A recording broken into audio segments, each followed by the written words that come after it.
Welcome back to Outdoors with Larry Ray, brought to you proudly by Tennessee Wildlife Resource Agency, Barton Power Sports, Sportsman's Warehouse, and Best Care Home Services.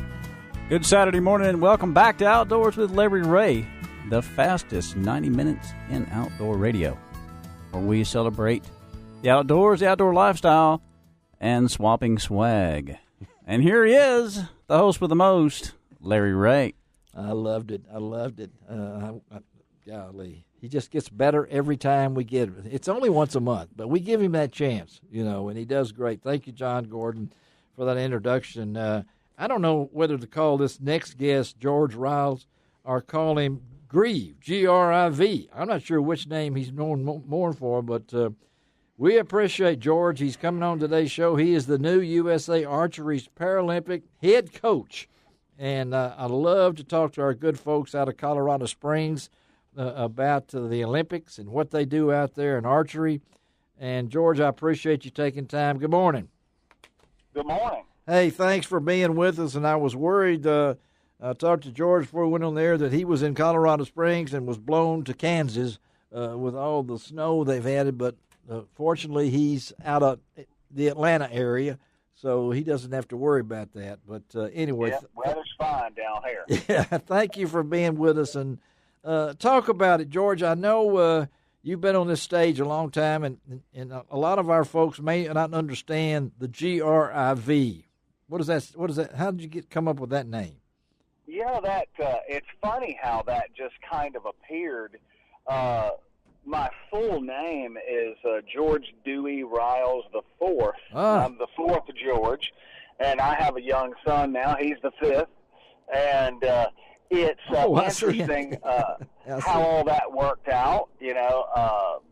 On the archery networks, in the early days of the internet, I was GD Ryals IV, and over the years and the new archery websites and things. So I was working for Martin Archery Company. I started Archery Talk, and the guys kind of named me G-R-I-V as in George Ryals IV. I got it. And it just kind of stuck. So it's been going on for 25 years now, I guess. And well, that's what I had heard. I didn't know the story behind it, but have kept up with your career and, of course, the parts that you've done. And golly, I mean.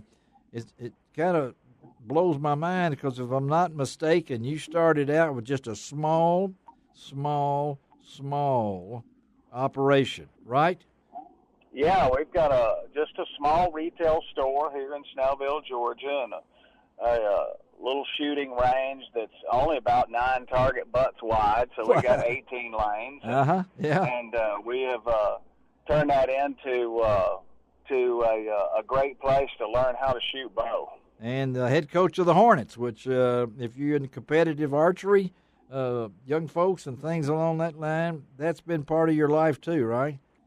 Yeah, it sure has. Yeah, the Hornet team has been one of my favorite things over the years in my archery career. It's definitely been very rewarding. Well, let's talk now about your new job. Okay, new Paralympic head coach. You've been at this thing 25 years or so. You've been in the Olympic Committee's Development Coach of the Year in 2014. You joined the USA Archery Para Program at a critical time, they say, for the success of the 2019 World Archery Championships in Tokyo and the Tokyo Paralympic Games. So talk about your job, how it came about. How do you feel about this? And give us a little description of what you hope will happen in this new position.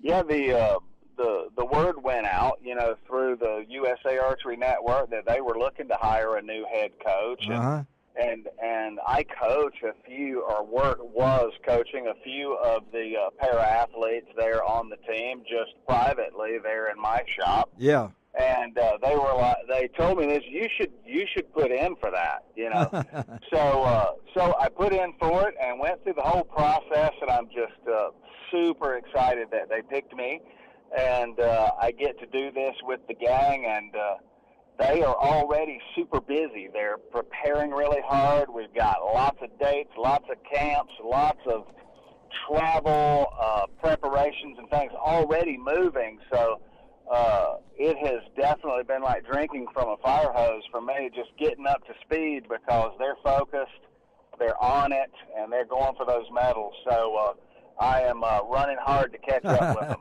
So how many's on the team? How many do you have? Right now we have about 22 that are on the USA Archery team. There are several other candidates who are shoot at the level, that's required to be on the USA Archery team, but they still have a few other things that they have to cross off their list in order to be on the USA team. So next season, the 2020, early in the year, they'll have several tournaments that will be the trials process that they'll have to go through.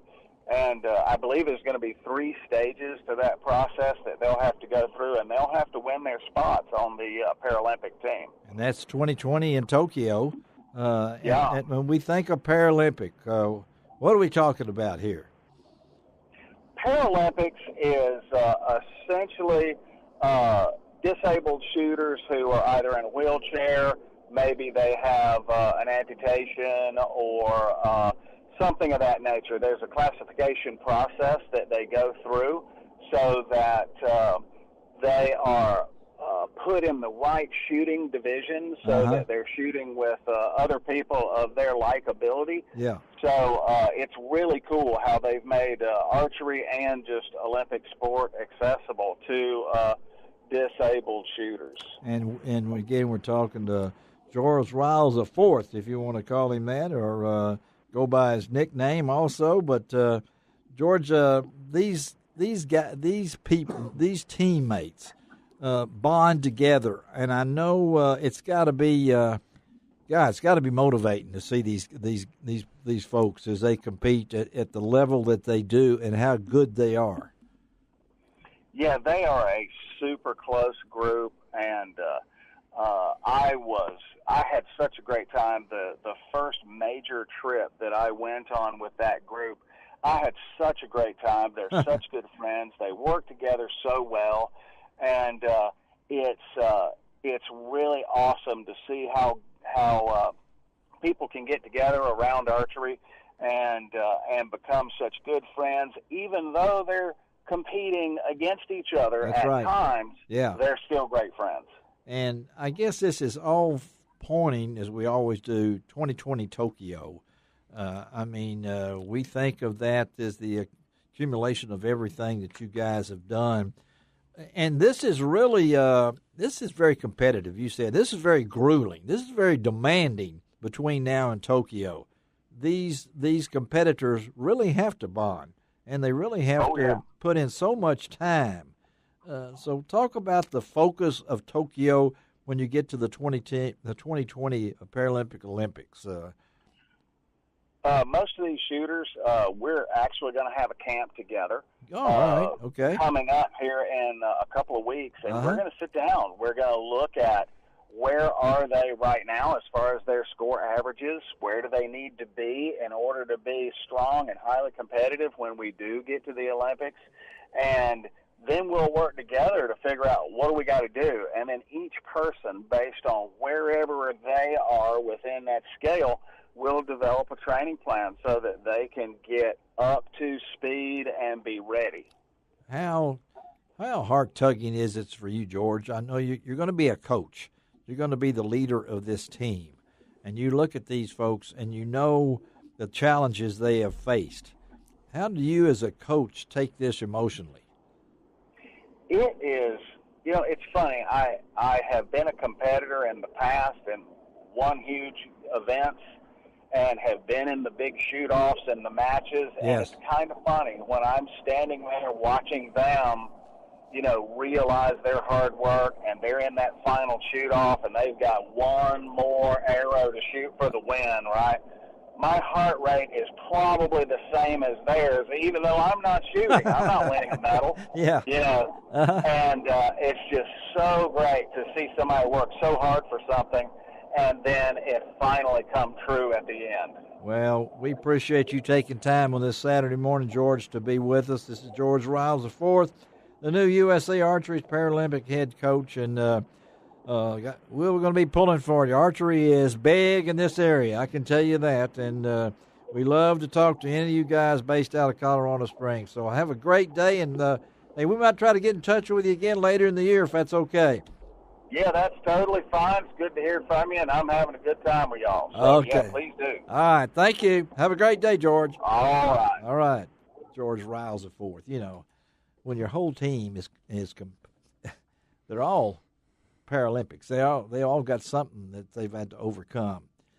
I looked it up on the internet. I've watched them, and you know what we take for granted. These people, and they're shooting against competition. It's unbelievable, and I don't know how it affects y'all, but when I hear somebody like he sounds like he's got the right kind of attitude to do it. Agreed. I mean, you know, like the physical challenges that these folks have overcome to just be there. Just to be inspiring, there. Yeah. You know, and you know, like you said, George. I mean, sounds like a guy who just who really revels in his role with that, and really is going to take Team USA all the way. And he said he worked out of this Frank in a small archery shop in this little town out of Atlanta, and he's chosen as the coach. What does that say about him? He has focus. He does, doesn't he? Could you not tell that listening to him? I mean, that's what I kept hearing the whole time. The whole time. Focus. Yeah. And when your coach, he's not yelling at them and things like that, but he's as excited about them shooting. I can't fathom the pressure. If you had to kill that one goose and you wouldn't have a job at DU and it's flying over your head, I mean, well, I'd kill him. You'd kill him. You would, wouldn't you? Yep. But it would be, you put yourself and you can kind of put it in a light mode, but it is the competition-wise. Have y'all ever been to the Colorado Springs to their facility? No. One time. I went one time.